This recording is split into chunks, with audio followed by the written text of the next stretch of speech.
Hi! Welcome to మన channel movie choice 9. ఈ సంక్రాంతికి చివరగా రిలీజ్ అయిన 'కింగ్ నాగార్జున' గారి 'నా సామిరంగ' మూవీ రివ్యూ గురించి చెప్పుకుందాం. మూవీ అయితే నాకు పర్వాలేదనిపించింది. ఇదొక పర్వాలేదనిపించే mass village backdrop movie. Story విషయానికొస్తే పెద్దయ్య అనే గ్రామ పెద్దను ఇద్దరు అనాథ పిల్లలు కాపాడతారు. ఆ ఇద్దరు అనాథ పిల్లలను ఈ పెద్దయ్య తన పిల్లలతో కలిసి పెంచుతాడు. అలా కొడుకులుగా పెంచుకున్న ఈ అనాథ పిల్లలు పెద్దయ్య కోసం ఎంతవరకు వెళ్తారు? అలాగే హీరోయిన్‌గా చేసిన రషిక రంగనాథన్ పాత్ర ఏంటి అనేది తెలియాలంటే మనం మూవీని థియేటర్‌లో చూడాల్సిందే. ఈ మూవీలో మంచి కాస్టింగ్, క్యారెక్టర్స్ ఉన్నాయి. అందరూ తమ పాత్రల పరిధి మేరకు పాత్రకు న్యాయం చేశారు.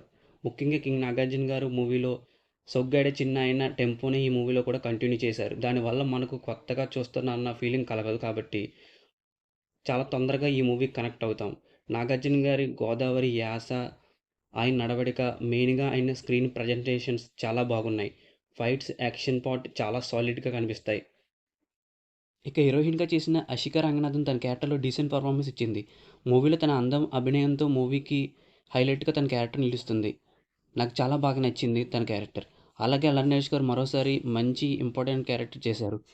ఎమోషనల్ సీన్స్‌లో మంచి ఇంప్రెస్ నటన చూపించారు. ఎప్పటిలాగానే తన అల్లరి కామెడీని ఈ మూవీలో కూడా చూపించారు. రాజ్ తరుణ్, రావు రమేష్, నాజర్ ఎప్పటిలాగానే మంచి నటనతో తమ పాత్రలకు న్యాయం చేశారు. ఇక ఈ మూవీ ఒక మలయాళం మూవీకి రీమేక్ మూవీ అయినప్పటికీ మన తెలుగు నేటివిటీకి తగ్గట్లుగా మార్పులు చేసి తీశారు. డైరెక్టర్ విజయ్ బిన్ని మూవీలో నాగార్జున, హీరోయిన్ మధ్య వచ్చే లవ్ స్టోరీని చాలా బ్యూటిఫుల్‌గా చూడముచ్చటగా తీశాడు. కామెడీ చాలా బాగుంది. మూవీ విలేజ్ బ్యాక్‌డ్రాప్‌లో సంక్రాంతి పండగ గురించి, కోనసీమ ప్రబల తీర్థం గురించి చూపించిన విధానం నాకు చాలా బాగా నచ్చింది. కానీ మిగిలిన వ్యవహారాలను డైరెక్టర్ గాలికొదిలేశాడు. క్యారెక్టర్స్ ముందుకు ట్రావెల్ అవుతూ ఉంటాయి కానీ, చూస్తున్న మనకి అంత బలంగా కనెక్ట్ కావు. నాగార్జున గారి ఫ్లాష్ బ్యాక్ ఎపిసోడ్‌ని ఇంకా బెటర్‌గా తీస్తే బాగున్ను. మూవీలో ఎంఎం కీరవాణి గారి మ్యూజిక్, సాంగ్స్ పర్వాలేదు. కానీ బ్యాక్‌గ్రౌండ్ స్కోర్ ఈ మూవీకి అంత ఎఫెక్ట్‌గా కనెక్ట్ కాలేదనిపించింది. ఫోటోగ్రఫీ, శివేంద్ర వర్క్ బాగుంది. వింటేజ్ విలేజ్ బ్యాక్‌డ్రాప్, పచ్చని పొలాలను చాలా అందంగా చూపించారు.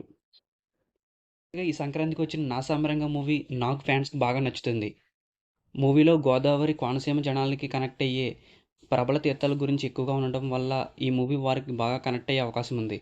కానీ routine story, routine screenplay మినహాయిస్తే movie also good movie. One time watchable movie. కానీ నాకు ఒక డైలాగ్ గుర్తొస్తుంది. "ఒకటి తక్కువైంది పుష్ప." అలాగే ఈ మూవీ చూసిన తర్వాత నాకు కూడా ఏదో ఒకటి తక్కువైంది అనిపిస్తుంది.